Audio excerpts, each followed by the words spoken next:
Hello, welcome back to Life in Richmond with Hank Ballinger. Today we're going to talk about get lots of real estate early. Now, I know it's tough when you're just starting out, especially if you're a really young person and you go to the bank and they look at you like you maybe have three eyeballs and they look at you like there is no way we're giving you a loan.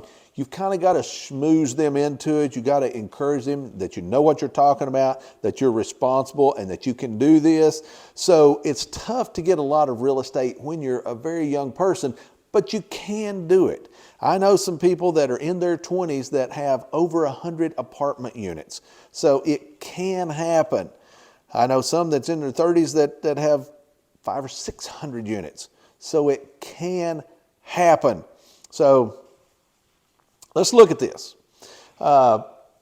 Getting into real estate early makes a snowball effect. And we're going to talk about more about that snowball later. And the illustration I use many times is the bigger the snowball gets, the bigger it gets faster. And you think about that, it makes a lot of sense. And if you've ever rolled up a snowball in snow that packs really good, you'll know what I'm talking about. This thing's little, it takes several turns to get it very big. But as it gets bigger, one turn gets it massively bigger. But then as it gets bigger, one turn gets so big you can't push it. So that's what we're talking about, building your wealth snowball. So we want to look at that today. Before we get into that, I would like to say, appreciate again those who watch the channel. Hit the like button, hit the subscribe button, encourage others, give them a chance and share the videos with them. If you can, share it on Facebook, any media, we'd really appreciate it. It helps others to be able to get out of the rat race, and we would appreciate that help if you could help us out in that endeavor. Now, to get lots of real estate early, like I said, going to the bank sometimes and getting a loan may be tough when you're young, but the more you keep doing it, the more you keep pushing, eventually you're going to get one loan. And then eventually you're going to get 2 and 3 and 4. And then after you get 4 or 5 properties, banks will see you coming. They say, come on in, have a seat. You want a soda? You want a glass of water? They're going to get used to you coming in, and it becomes much easier. Later on, it will become very easy to get money. Now, let's say you got a 14-unit apartment building, okay, and you paid $1 million for that apartment unit, and you put $200,000 down. Now, any bank on earth will probably do that if you have any kind of credit score, any kind of credit history. Any bank is going to do that deal. It's $1 million, you're putting 20% down, it's a no-brainer. They're going to do the 80% because banks love to make loans. They love to make good loans and get money back with interest. That's their job. So they're really good at it. So you just got to appeal to the bank. So let's say you got this one property. Now, why would you want more than that one property? Let me show you what can happen. Let's say, again, that you bought this $1 million property. You bought 14 units. Now, years ago when each 2-bedroom unit was about $50,000 and the rents coming in was about $500 a month, you could get 20 units for $1 million. But in today's market, in Richmond, Kentucky especially, you can, with $1 million, you can normally get around 14 units because now units are around $70,000 for older units. The newer ones, even higher. Other markets, it's even higher. Other markets, a little lower. Depends on your market. But in Richmond right now, you can easily buy 14 units for $1 million. And you put $200,000 down, you have an $800,000 debt service to the bank. Now, let's say you pay on that debt service for 5 years. So you've got your set of apartments, and now you've been paying on that. But now remember, your debt service to the bank started out at $800,000. And in 5 years, you've only paid it down $70,000. You still owe the bank $730,000. That's fine. That's okay. Those loans are generally front-end loaded on interest. They're front-end loaded on interest. You pay more interest than you do principal. And then the next month, you'll pay a little less interest, a little more principal, a little less, a little more, a little less, a little more, until about, if it's a 25-year loan, about payment 180, you get close to even, and then every month after that, it's more principal than interest. That's just the way it is. They're front end loaded on interest. Now, let's say in 5 years though, here your rents were $700 per unit. Well, let's say in 5 years, you get those rents up to $800 per unit. Now, if your rents are at $800 per unit and you have 14 units, your income is now $11,200. So here your income would be slightly over $10,000. You've got your income up over $1,000.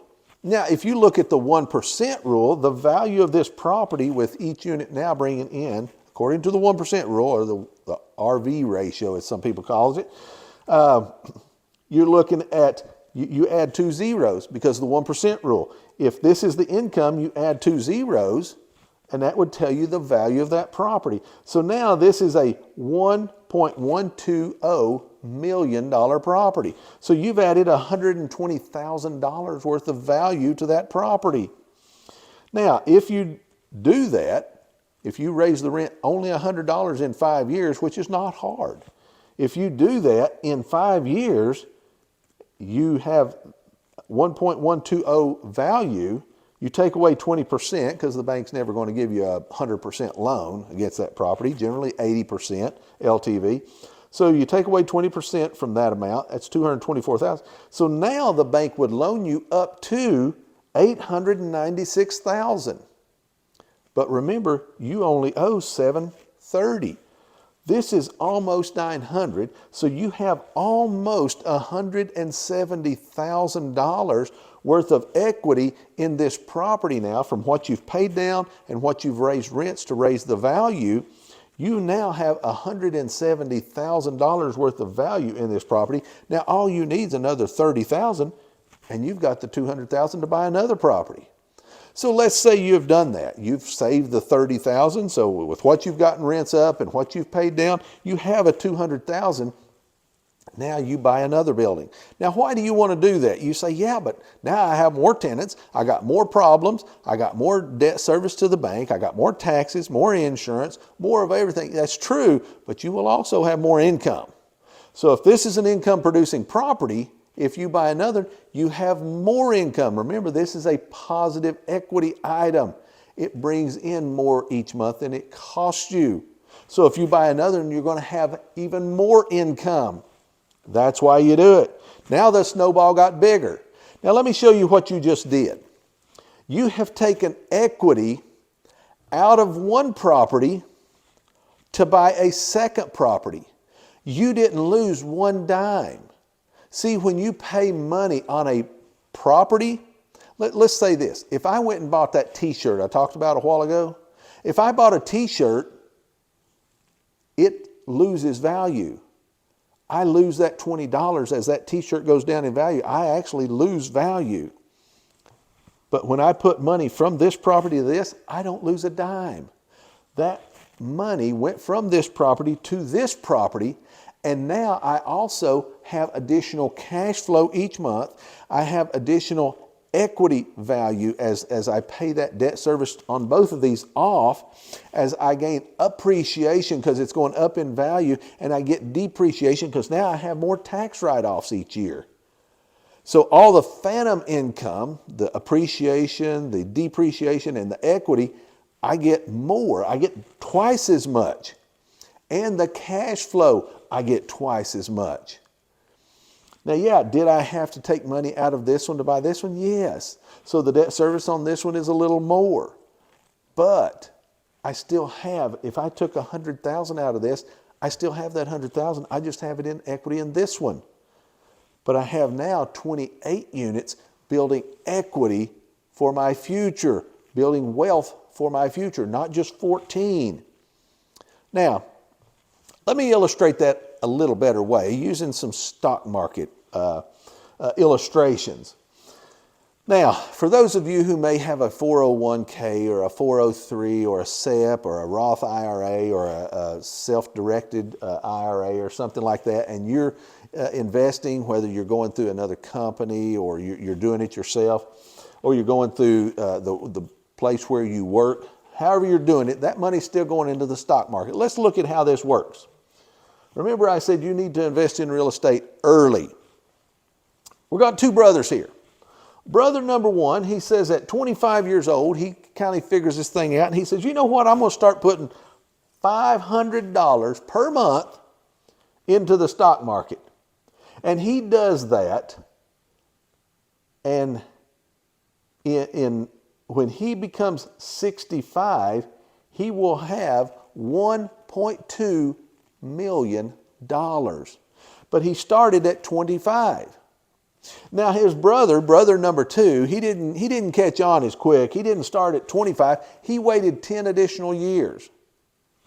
And he didn't start putting in until he was 35. That's only 10 years. And remember, he still got till he's 60. So he's still got time. So he puts in, or he's got 30 years. So he starts putting in at 35. He puts in 500, the same amount. He puts that $500 per month, just like his brother, who started 10 years earlier. Maybe they're twins. But he doesn't start till he's 35. Now at 65, he will only have $550,000. Now, that is really bad, because you would think, well, surely it'd be closer than that. No, it's the time value of wealth or money. Okay? So let's look at another illustration. Same deal. You got some twins here, brother number one, brother number two. Brother number one here, he gets pretty keen pretty quick, and he starts putting money in at 15 years old. So he's investing into the stock market at 15 years of age, and he's putting $5,000 a year. Now, it comes generally to around $416 a month, but $5,000 per year he's putting in. But he does that from the time he's 15 to the time he's 25. So for 10 years, he invests that $5,000 a year into the stock market. Now, that's pretty simple math. If you put $5,000 a year into the stock market for 10 years, that's $50,000, right? Pretty simple math, pretty basic. Now, let's say he gets a 10% return. Now, after he stops putting into the stock market, he doesn't pull his money out. He just leaves it in. He lets it ride. From the time he's 25 till the time he's 65, he just leaves it in. Not going anywhere. I'm just not putting any more in. I need that $5,000 maybe a year, so I'm not putting it in. So he just leaves it. So from the time he's 15 to 25, he puts it in, but at 25, he stops. So he has put in $50,000, and he's done, and that's it. And let's say he gets a 10% return.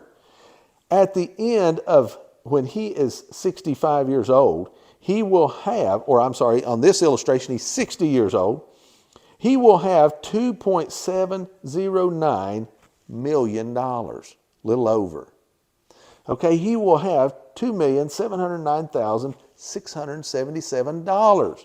And he quit at 25. But let's look at brother number two. Now remember, he started at 15. His brother number two didn't start till he was 25, 10 years later. But he said, you know what? If you put in for 10 years, I'm going to keep putting in from the time I'm 25 till the time I'm 60. I'm going to put in that whole 35 years. And I'm going to put the same amount you are. So he only put in for 10 years. This guy puts in for 30 years. 35 years, I'm sorry. 35 years. $5,000 a year. At the end of 35 years, he has put in $180,000. This guy only put in $50,000. You see the difference there? This guy puts in $180,000, and let's say he gets a 10% return. What he will have at the end of 35 years is $1.645 million, slightly over. Look at this. He didn't make as much as his brother did, and his brother stopped at 25. See the time value of money? If you don't start early, you don't get that bigger snowball as it builds over time. Time is the value. I love what Charlie Munger said. He said this. He says, the stock market is not about big investments. He says it's about patience and waiting the time. A lot of intelligence there. And he and Warren Buffett, both in their 90s, Charlie Munger being Warren Buffett's right-hand man, they're both in their 90s. And Warren Buffett has been investing in the stock market since he was 11 years old. So he has almost got 80 years, a little over 80 years of investing in the stock market. Time will do that to you. One of the richest men in the world. Good lesson there. So this brother put in more years, put in more of his own money, over 3 times, almost 4 times the amount of money out of his pocket, over more years, and had less money. Now, if this brother had kept on from the time he was 15 and kept on investing till he was 60, like this guy, he would have had $3,953,977. He would have had $4 million. Just because he started 10 years earlier, he would have had $2.5 million, almost, more money. Wow, the time is what makes it. Now, I will tell you, I've worked with people, and this can happen in the stock market game, but what I've seen in the real estate game will beat this like crazy. If you will invest in real estate, get in early and buy a whole lot, if at all possible. And remember, I do not give financial advice. I give financial information. But if you can do that, generally speaking, if you really watch what you're doing, you really plan, you really think and grow rich, in the real estate game can really beat this game really bad. It really can. So I encourage you, really plan, really work, and you can become redneck rich. See you on the next video.